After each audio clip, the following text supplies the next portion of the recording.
Hello everyone. आज हम study करने वाले हैं काइनेसिन की बेसिक स्ट्रक्चर और उसकी मैकेनिज्म। हमारा लास्ट वीडियो बेस्ड था मोटर प्रोटीन पे, जिसमें हमने काइनेसिन का बेसिक पार्ट देखा था कि काइनेसिन क्या होती है, मोटर प्रोटीन्स क्या होती है। हमने दो टाइप की मोटर प्रोटीन्स देखी थी लास्ट वीडियो में, काइनेसिन और डाइनिन। आज का टोटली वीडियो बेस्ड होगा काइनेसिन मोटर प्रोटीन्स पे। तो सबसे पहले स्टार्ट करते हैं, व्हाट इज काइनेसिन। काइनेसिन मोटर प्रोटीन होती क्या है? काइनेसिन माइक्रोट्यूब्यूल एसोसिएटेड मोटर प्रोटीन होती है। कैसी? Basically microtubule associated motor proteins. काइनेसिन की कुछ बेसिक प्रॉपर्टी हमेशा ध्यान रखेगा, जब भी काइनेसिन पूछा जाए तो आपको समझ में आ जाना चाहिए काइनेसिन क्या है। माइक्रोट्यूब्यूल एसोसिएटेड प्रोटीन मतलब वो प्रोटीन जो माइक्रोट्यूब्यूल पे मूव करेगी। Microtubule associated protein microtubule associated protein है। एटीपी डिपेंडेंट मोटर प्रोटीन है। कैसी मोटर प्रोटीन है? बेसिकली एटीपी डिपेंडेंट है। एटीपी डिपेंडेंट मोटर प्रोटीन है। लास्ट वीडियो में हम डिस्कस कर चुके थे कि मोटर प्रोटीन्स का मतलब क्या होता है। Motor protein it means as a vehicle work करेगी, ट्रांसपोर्टर की तरह वर्क करेगी। किसके लिए ट्रांसपोर्टर की तरह वर्क करेगी? आपके सेल ऑर्गेनल्स के लिए, वेसाइकल्स के लिए, प्रोटीन मॉलिक्यूल्स के लिए। आपकी काइनेसिन मोटर प्रोटीन कैसे वर्क करेगी? ट्रांसपोर्टर की तरह वर्क करेगी। एटीपी डिपेंडेंट होती है, मतलब इस ट्रांसपोर्टेशन में एटीपी यूज होगी। इस ट्रांसपोर्टेशन में बेसिकली क्या होगी? एटीपी यूज होगी। इसी कारण इसे एटीपी डिपेंडेंट मोटर प्रोटीन कहा जाता है। काइनेसिन के फंक्शंस क्या हैं, एक बार ओवरव्यू हम वापस देख लेते हैं। काइनेसिन जो होती है वो एटीपी को यूज करके, मतलब कह सकते हैं केमिकल एनर्जी को मैकेनिकल वर्क के लिए यूज करती है। फॉर ओवरव्यू यहाँ देख सकते हैं मैकेनिज्म का पार्ट है। ये आपके माइक्रोट्यूब्यूल्स हैं। माइक्रोट्यूब्यूल्स हमने देखा था 13 प्रोटोफिलामेंट से मिलकर बने होते हैं। एक प्रोटोफिलामेंट अल्फा और बीटा ट्यूब्यूलिन के पॉलीमराइजेशन से बनता है। एक फिलामेंट किससे बनेगा? बेसिकली अल्फा और बीटा ट्यूब्यूलिन के पॉलीमराइजेशन से बनता है। ऐसे ही पॉलीमराइजेशन से क्या होता है, 13 प्रोटोफिलामेंट्स जब बन जाते हैं तो वो एक सिलेंड्रिकल होलो शेप्ड स्ट्रक्चर बनाते हैं, जिसे क्या कहा जाता है? माइक्रोट्यूब्यूल। कैसे? सिलेंड्रिकल होलो शेप्ड स्ट्रक्चर, जिसे क्या कहेंगे हम? माइक्रोट्यूब्यूल। इसी माइक्रोट्यूब्यूल के इन ट्यूब्यूलिन प्रोटीन्स पे कौन मूव करेगा? आपके बेसिकली मोटर प्रोटीन्स। इन्हें ट्यूब्यूलिन प्रोटीन पे क्या करेंगे? मोटर प्रोटीन मूव करेगी एक बाय एक, स्टेप बाय स्टेप। इसी कारण से स्टेप वॉक भी कहा जाता है। काइनेसिन कैसी वॉक करती है? Step walk. वो देखेंगे हम ओवरऑल डिटेल मैकेनिज्म। अभी ओवरव्यू देखते हैं। इस स्टेप वॉक को करने में उसे किसकी रिक्वायरमेंट होती है? Chemical energy, it means ATP की। मतलब कह सकते हैं वो केमिकल एनर्जी के थ्रू मैकेनिकल वर्क कर रही है। क्या कर रही है? बेसिकली केमिकल एनर्जी के थ्रू मैकेनिकल वर्क कर रही है। केमिकल एनर्जी को यूज करके, केमिकल एनर्जी को यूज करके उसका यूज किस में कर रही है? मैकेनिकल वर्क में। ध्यान रखिए कुछ बेसिक पॉइंट्स है। किस एनर्जी को यूज कर रही है? As a ATP. एटीपी के हाइड्रोलिसिस होगी तो वो एक स्टेप आगे बढ़ेगा। मैकेनिज्म कैसे चलेगी ओवरऑल डिटेल में स्टडी करेंगे।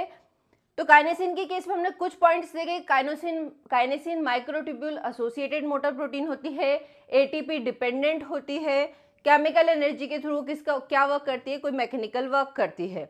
अब फंक्शंस क्या हो सकते हैं काइनेसिन के? तो काइनेसिन के कुछ इंपॉर्टेंट फंक्शंस है। काइनेसिन का रोल होता है क्रोमोसोमल सेग्रीगेशन में। सबसे मोस्ट इंपॉर्टेंट रोल है ट्रांसपोर्टेशन में। हमने देखा था किसकी तरह? व्हीकल की तरह वर्क कर रही है, जो ट्रांसपोर्टेशन करने का काम करती है।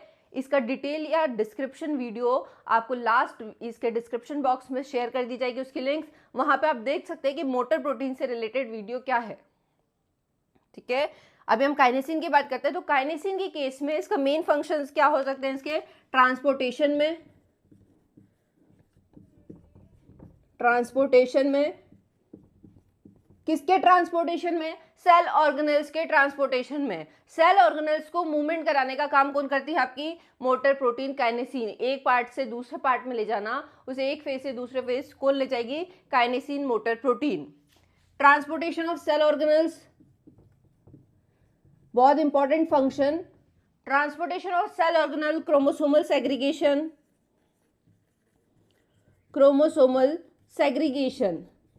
क्रोमोसोमल सेग्रीगेशन हम जब metaphase to anaphase transition state पढ़ते हैं तो हम देखते हैं मेटाफेज में इक्वेटर पे अलाइंड होते हैं।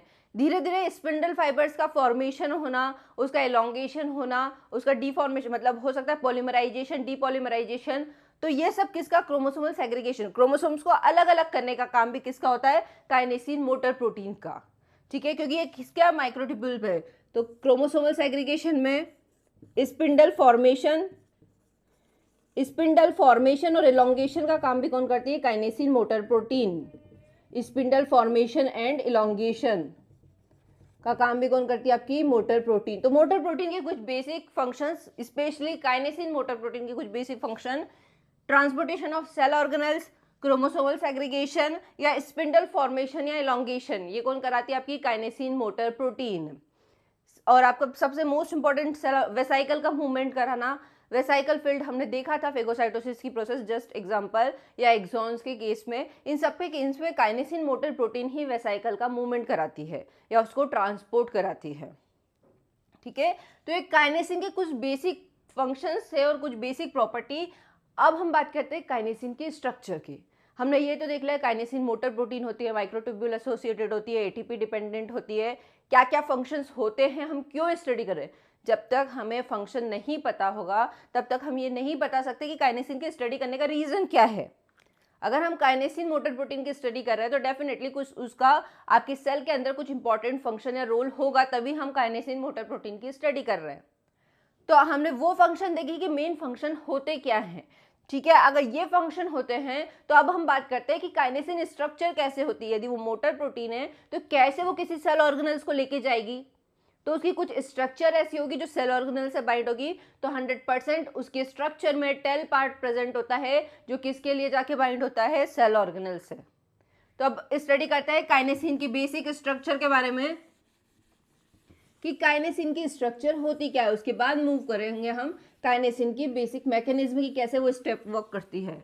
ध्यान से समझिएगा, जहां भी डाउट हो आपको आप बिल्कुल कमेंट बॉक्स में कमेंट करके मुझसे पूछ सकते हैं। चलिए स्टडी करते हैं काइनेसिन स्ट्रक्चर। काइनेसिन की स्ट्रक्चर होती क्या है, काइनेसिन स्ट्रक्चर। काइनेसिन के स्ट्रक्चर के बारे में देखते हैं। काइनेसिन के स्ट्रक्चर के बारे में कहा जाता है कि काइनेसिन के स्ट्रक्चर में 2 लाइट चेन और 2 हेवी चेन से मिलकर बना होता है। काइनेसिन की स्ट्रक्चर किससे मिलकर बनी होती है, 2 लाइट चेन्स और 2 हेवी चेन से मिलकर बनी होती है। डायमेरिक स्ट्रक्चर में बेसिकली 2 लाइट चेन और 2 हेवी चेन होगी। सुपर कॉइल्ड स्ट्रक्चर होती है, मतलब कॉइल्ड स्ट्रक्चर होगी। सुपर कैसी होगी, कॉइल्ड स्ट्रक्चर होगी। ये कॉइल्ड स्ट्रक्चर है इसकी। अब क्या क्या पार्ट हो सकते हैं इसमें, सबसे पहले देखिएगा, ये जो रीजन होता है इसका, ये रीजन कहलाता है इसका स्टॉक रीजन। क्या कहलाएगा, स्टॉक रीजन होता है इसका। ये पार्ट जहां पे हेड पार्ट प्रेजेंट होता है, ये क्या है आपका, हेड रीजन। ये होगा आपका हेड। ठीक है, हेड और कॉइल्ड स्ट्रक्चर के बीच में जहां से जुड़ी होती है, ये रीजन कहलाता है इसका नेक रीजन। ये कौन सा पार्ट होगा इसका, नेक वाला पार्ट। ठीक है, तो अब टेल वाला पार्ट, रिमेनिंग ये पार्ट, ये क्या होगा इसका, टेल वाला पार्ट, जहां पर ये दोनों क्या जुड़ी हुई है, लाइट चेन। हेड रीजन हो गया। अब ये क्या है इसकी, टेल वाला पार्ट। ये पोर्शन कौन सा होगा इसका, टेल वाला पार्ट या लाइट चेन कहा जाता है। यहां पे क्या होती है इसकी, लाइट चेन। बेसिकली ध्यान रखिए, इसका head region, neck reason, stock और इसके टेल वाला पार्ट। अब कौन सा रीजन किस में रोल प्ले करेगा, क्या होगा, इसका जो हेड रीजन है, हेड रीजन ही जनरली कहां पे जाके बाइंड होता है, ट्यूबुलिन या माइक्रोट्यूब्यूल से जाके बाइंड होता है। हेड रीजन के पास ही एटीपी बाउंड होने की पावर और ट्यूबुलिन या माइक्रोट्यूब्यूल से अटैच होने की पावर भी किसके पास होती है, हेड रीजन के पास। मतलब कह सकते हैं वॉक करने का काम करेगा आपका हेड रीजन। क्या है ये हेड रीजन, कौन सा रीजन होगा जहां से माइक्रोट्यूब्यूल्स एसोसिएट होंगे, microtubule end ATP binding site किसके पास होगी, इसके हेड रीजन के पास। Microtubule end ATP binding site किसकी होगी, हेड रीजन के पास। ठीक है, टेल रीजन जाके बाइंड होगा सेल ऑर्गेनेल से। टेल के पास स्टिकी एंड्स होते हैं जो किससे जाके बाइंड होंगे, आपके सेल ऑर्गेनल्स है, मतलब सेल ऑर्गेनल्स को कैरी करके लाने का काम। ऐसे कैरी करके कौन लाएगा? टेल वाला पार्ट। यहाँ पे सेल ऑर्गेनल्स बाइंड हो जाएंगे, कार्गोस जिन्हें कहा जाता है, कार्गोस बाइंड हो जाएंगे सेल ऑर्गेनल्स। सपोज ये कार्गोस बाइंड हो जाएंगे किस रीजन से? टेल रीजन से। ये कार्गोस बाइंड हो जाएंगे टेल रीजन से। टेल रीजन कार्गो को कैरी करके लाने का काम करता है। इसके पास स्टिकी एंड्स होते हैं जो इस कार्गो को कैरी करके लाएगा। ठीक है, मतलब दो एंड्स हमने जो मोस्ट इंपॉर्टेंट रोल प्ले करते हैं, हेड और टेल। हेड क्या करेगा? माइक्रोट्यूब्यूल से अटैच होगा, या कह सकते हैं जिसपे एटीपी जाके बाइंड करेगा। हेड के पास कह सकते हैं जैसे ही एटीपी बाइंड हो जाएगा उसमें ट्यूबुलिन के साथ एफिनिटी ज़्यादा हो जाएगी, मतलब एटीपी की ट्यूबुलिन के साथ हायर एफिनिटी होती है। जैसे ही हेड रीजन से आके ट्यूबुलिन बाइंड हो गया, सपोज यहाँ पे हेड रीजन पे जाके एटीपी बाइंड हो गया, जैसे ही ये एटीपी से बाइंड होगा ये टाइटली ट्यूबुलिन या माइक्रोट्यूब्यूल से जाके एसोसिएट हो जाएगा। ठीक है, मतलब कह सकते हैं एटीपी की एफिनिटी ट्यूबुलिन प्रोटीन से ज़्यादा होती है। किसके कंपैरिजन में? एडीपी के कंपैरिजन में। ठीक है, एटीपी ट्यूबुलिन से जल्दी एसोसिएटेड हो जाएगा। अब ये देखा हमने डिफरेंट काइनेसिन के स्ट्रक्चर। पहले स्ट्रक्चर पे फोकस कीजिएगा। नेक रीजन क्या करेगा? नेक ही तो ये बेसिकली कन्फर्मेशनल चेंजेस होंगे। नेक में सपोज ऐसे ट्विस्टेड है, कोई भी रोप है जो ट्विस्टेड है, सुपर कॉइल्ड है, जैसे ही बाइंडिंग होगा उसमें कन्फर्मेशनल चेंज होंगे, रोप खुलेगी, इट मीन्स इस डायरेक्शन में रोटेट हुई तो ये वाला पार्ट आगे आएगा और एटीपी वाला पार्ट उसी पोजीशन पे रहेगा, पीछे नहीं जाएगा। ये वाला पार्ट तो आगे आ जाएगा, ये तो इसी पोजीशन पे फिक्स्ड है। ठीक है, तो वो मैकेनिज्म का पार्ट है। तो ये काइनेसिन की बेसिक स्ट्रक्चर की, काइनेसिन के स्ट्रक्चर में होता क्या क्या है वो हमने देखा। Stalk region, neck region, head region और टेल रीजन। टेल रीजन से जाके कौन बाइंड होगी? आपकी कार्गोस। अब हम नेक्स्ट मूव करेंगे बेसिकली कैसे। हमने कहा काइनेसिन माइक्रोट्यूब्यूल पे स्टेप वॉक कराने का काम करती है, बट वो स्टेप वॉक कराएगी कैसे? वही स्टेप वॉक कराने के लिए हम उसकी मैकेनिज्म स्टडी करेंगे कि स्टेप वॉक होगी कैसे, कैसे मूवमेंट शो करेगी, कैसे कार्गोस को लेकर जाएगी, किसी भी कार्गोस के ट्रांसपोर्टेशन कराएगी तो कैसे मूवमेंट कराएगी, कैसे माइक्रोट्यूब्यूल्स पे मूव करेंगे, उसके लिए पढ़ेंगे हम काइनेसिन मैकेनिज्म। चलिए मूव करते हैं काइनेसिन मैकेनिज्म पे। बहुत ध्यान से समझिएगा, बहुत इंपॉर्टेंट पार्ट है काइनेसिन मैकेनिज्म की, क्या होती है, कैसे मूव करती है। चलिए स्टार्ट करते हैं। ये स्ट्रक्चर हम देख चुके हैं, ये कॉइल स्ट्रक्चर, ये नेक वाला पार्ट, ये नेक है, ये कार्गो प्रोटीन आपकी, कार्गो या तो सेल ऑर्गेनल्स हो सकते हैं। ये कॉइल स्ट्रक्चर मतलब स्टॉक वाला पार्ट, ये क्या है आपका? Stalk region. ठीक है, टेल पार्ट से आपके क्या जाके बाइंड हो गए? कार्गोस। टेल वाले पार्ट से जाके क्या बाइंड होगा? आपके कार्गो। अब कैसे मूवमेंट होगा, क्या होगा, वो मैकेनिज्म पे फोकस करते हैं। चलिए स्टार्ट करते हैं। ये माइक्रोट्यूब्यूल्स है, इस पे आपको मूवमेंट कराना है। आपको किसका? काइनेसिन का मूवमेंट देखना है। काइनेसिन सेल ऑर्गेनल्स को लेकर जा रही है, ट्रांसपोर्टेशन कैसे होगा, स्टेप वॉक कैसे करेगी। तो फर्स्ट कंडीशन क्या होगी? एक रीजन, उसका हेड पार्ट किससे? बीटा ट्यूबुलिन से अटैच है, लेकिन कब टाइटली बाइंड होगा? जब एटीपी आएगा। जैसे ही एटीपी आता है, एटीपी फर्स्ट स्टेप, एटीपी आ चुका है, फर्स्ट स्टेप देखेंगे हम। जैसे ही एटीपी आएगा, एटीपी किस रीजन से जाके बाइंड होगा? हेड रीजन से। देखिए नेक्स्ट स्टेप में हेड रीजन से एटीपी जाके बाइंड हो चुका है। जैसे ही एटीपी हेड रीजन से बाइंड होगा, हमने स्टडी किया था कि एटीपी की एफिनिटी ट्यूबुलिन प्रोटीन से बहुत ज़्यादा होती है। जैसे ही एटीपी आ जाके बाइंड करेगा, अब वो हेड रीजन ट्यूबुलिन के, स्पेशली किस ट्यूबुलिन प्रोटीन से? बीटा ट्यूबुलिन से। हमेशा ध्यान रखिए, फर्स्टली हेड, लीडिंग हेड किससे बाइंड होगा? आपके बीटा ट्यूबुलिन प्रोटीन से। किस ट्यूबुलिन से बाइंड होगा? बीटा ट्यूबुलिन से।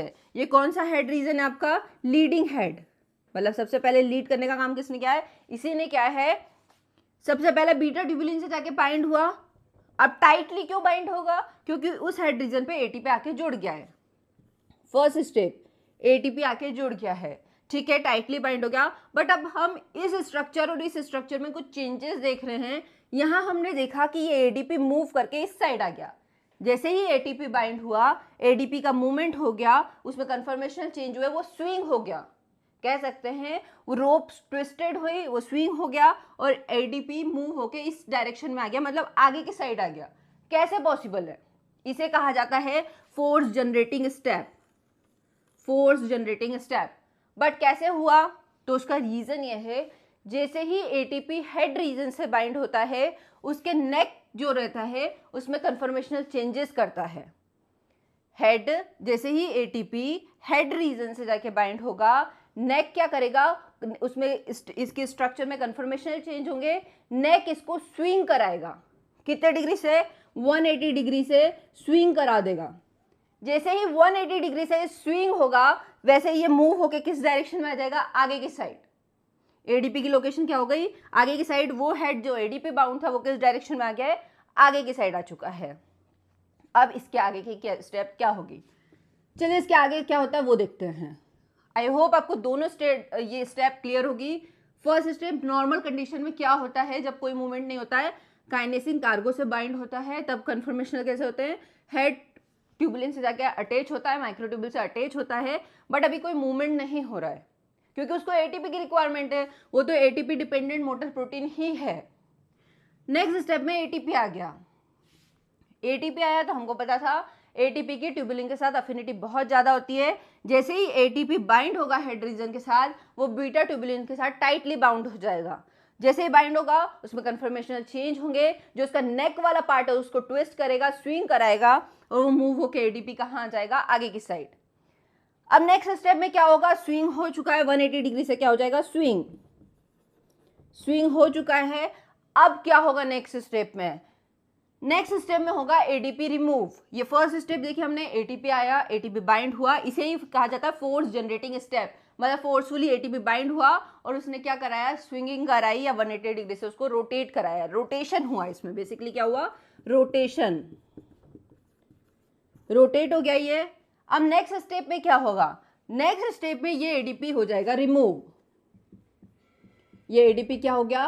रिमूव हो गया। यदि एडीपी रिमूव हो जाएगा तो अब ये वापस से क्या करेगा? ट्यूबुलिन प्रोटीन से जाके बाइंड कर जाएंगे दोनों।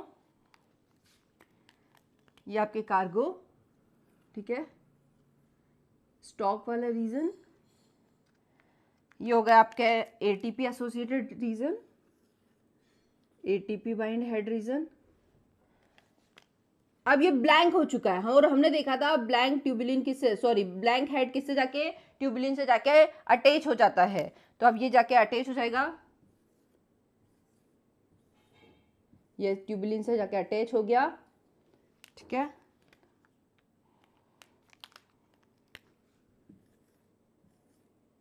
अल्फा बीटा का पॉलीमराइजेशन, ये अल्फा, ये अल्फा, ये अल्फा, ये अल्फा, ये अल्फा, नेक्स्ट ये बीटा। जैसे ही एडीपी डिसोसिएट होगा उसके नेक्स्ट स्टेप में वो किससे जाके अटैच हो जाएगा? ट्यूबुलिन प्रोटीन से जाके अटैच हो जाएगा, ठीक है। माइक्रोट्यूबुल से जाके अटैचमेंट हो गया है। अब नेक्स्ट स्टेप में क्या होगा? इसी स्टेप में ध्यान रखिएगा एटीपी की हाइड्रोलाइसिस। अब इसने क्या किया? लीडिंग हेड को, बेसिकली जो ट्रेलिंग हेड था आपका, ट्रेलर हेड था, उसको किससे अटैच करा दिया? माइक्रोट्यूबुल से बाउंड तो करा दिया आपने, ट्यूबुलिन प्रोटीन से बाउंड तो करा दिया। अब स्टेप वॉक होना है, मतलब इसको मूव वापस होना है, ठीक है। तो नेक्स्ट स्टेप में क्या होगा? इस एटीपी की हाइड्रोलाइसिस होगी, एटीपी की हाइड्रोलाइसिस होगी, मतलब पीआई रिमूव हो जाएगा इनऑर्गेनिक फॉस्फेट के फॉर्म में, और ये एटीपी हाइड्रोलाइसिस में एडीपी प्लस पीआई में कन्वर्ट होगा, तो पीआई तो रिमूव हो गया। अभी अब क्या बचा इसके पास? एडीपी। नेक्स्ट स्टेप क्या होगी? ATP hydrolysis. बहुत ध्यान से समझिएगा, जहां भी कंफ्यूजन हो प्लीज आप पूछ सकते हैं। एटीपी हाइड्रोलाइसिस नेक्स्ट स्टेप में, क्योंकि इससे स्टेप वो करना है, यहां से मूव होके इसे स्टेप आगे ले जानी है, तो स्टेप आगे ले जाने के लिए इस एटीपी का क्या होगा? यूज होगा, एटीपी हाइड्रोलाइसिस होगी। एटीपी हाइड्रोलाइसिस होना मतलब एडीपी प्लस पीआई में कन्वर्ट होना। जैसे ही वो एडीपी प्लस पीआई में कन्वर्ट होगा, इनऑर्गेनिक फॉस्फेट के फॉर्म में पीआई रिमूव हो जाएगा। अब नेक्स्ट स्टेप में क्या होगा? नेक्स्ट स्टेप में क्या होगा आपके? आई होप आपको समझ में आ चुका होगा कि नेक्स्ट स्टेप में क्या होने वाला है। ये आपके बीटा ट्यूबुलिन, ये बीटा ट्यूबुलिन और ये अल्फा ट्यूबुलिन, ये अल्फा ट्यूबुलिन। नेक्स्ट स्टेप में क्या होगा? अब मैं डायरेक्ट हेड रीजन बना रही हूं। ये आपके था एडीपी की हाइड्रोलिसिस हो गई, ठीक है। अब वो मूव करेगा, जब मूव करेगा तभी तो वो एडीपी हाइड्रोलिसिस होगी, कि मतलब ये पार्ट आगे की साइड आ जाएगा। नेक्स्ट स्टेप में क्या होगा, ये था आपका, और ये वाला रीजन मूव करके आगे की साइड आ गया। अब ये रीजन से कौन बाइंड होगा, एडीपी। क्या बाइंड अब इससे, एडीपी। तो हमको लोकेशन कैसी स्ट्रक्चर मिल जाएगी, किसके सिमिलर स्ट्रक्चर मिल जाएगी, देखिए इसके सिमिलर स्ट्रक्चर। इसमें एडीपी जैसे ही बाउंड हुआ था, एडीपी डिसोसिएट हो जाएगा ट्यूबुलिन प्रोटीन से या माइक्रोट्यूब्यूल से, और वो स्ट्रक्चर हेड रीजन किससे बाइंड होगा, ट्यूबुलिन से। अब नेक्स्ट स्टेप में वापस क्या होगा, एटीपी आएगा, यही स्टेप वापस फॉलो हो जाएगी। एटीपी की हाइड्रोलिसिस हुई, एटीपी की हाइड्रोलिसिस होगी, एटीपी प्लस पीआई में कन्वर्ट होगा, इनऑर्गेनिक फॉस्फेट रिमूव हो जाएगा, डिफ्यूज मतलब डिफ्यूज हो जाएगा inorganic phosphate, inorganic phosphate diffuse हो जाएगा। उसके बाद क्या होगा, एडीपी बाउंड हो जाएगा उस हेड रीजन से। जैसे ये एडीपी बाउंड हो जाएगा तो स्ट्रक्चर कैसे हो जाएगी, प्रीवियस स्ट्रक्चर के साथ जैसे स्टार्टिंग में थी, क्योंकि स्टेप वॉक हो चुकी है, एक वॉक आगे आ चुका है। एक वॉक जैसे ही मूव कर जाएगा माइक्रोट्यूबुलिन पे या ट्यूबुलिन प्रोटीन पे, वापस एडीपी उससे डिटेच हो जाएगा ट्यूबुलिन प्रोटीन से, और एक हेड रीजन जो ब्लैंक हेड रीजन था वो ट्यूबुलिन प्रोटीन से एसोसिएटेड रहेगा।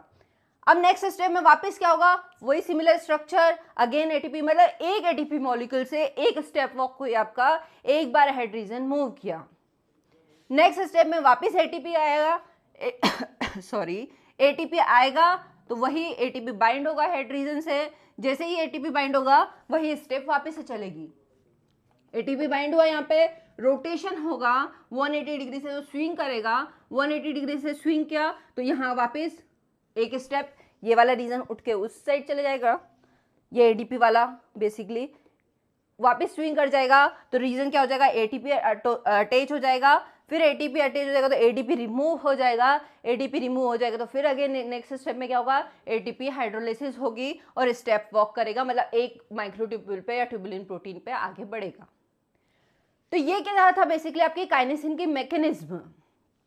काइनेसिन की मैकेनिज्म हमने देखा कि एडीपी एटीपी का क्या रोल होता है, कैसे रोटेशन होता है, कैसे दोनों ट्यूबुलिन अटैच होते हैं, यहाँ पे कैसे दोनों ट्यूबुलिन अटैच हो जाते हैं, कैसे हायर एफिनिटी शो करता है, कैसे एटीपी हाइड्रोलिसिस होती है, कैसे इनऑर्गेनिक फॉस्फेट का डिफ्यूजन हो जाता है। अगेन हमें प्रीवियस स्ट्रक्चर मिल जाती है, वापस से वही मूवमेंट, मतलब हम हर पार्ट का स्ट्रक्चर का डिटेल समझ चुके हैं कि अब सेल ऑर्गेनेल्स कहाँ हो रहा है, धीरे धीरे माइक्रोट्यूब्यूल पे आगे की साइड मूव कर रहा है।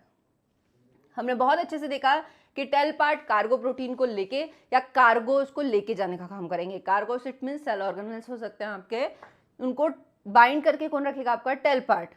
हेड पार्ट क्या करेगा, ट्यूबुलिन प्रोटीन पे मूवमेंट कराएगा या उस पर आगे की साइड उनका ट्रांसपोर्टेशन कराएगा, किसका, कार्गोस का।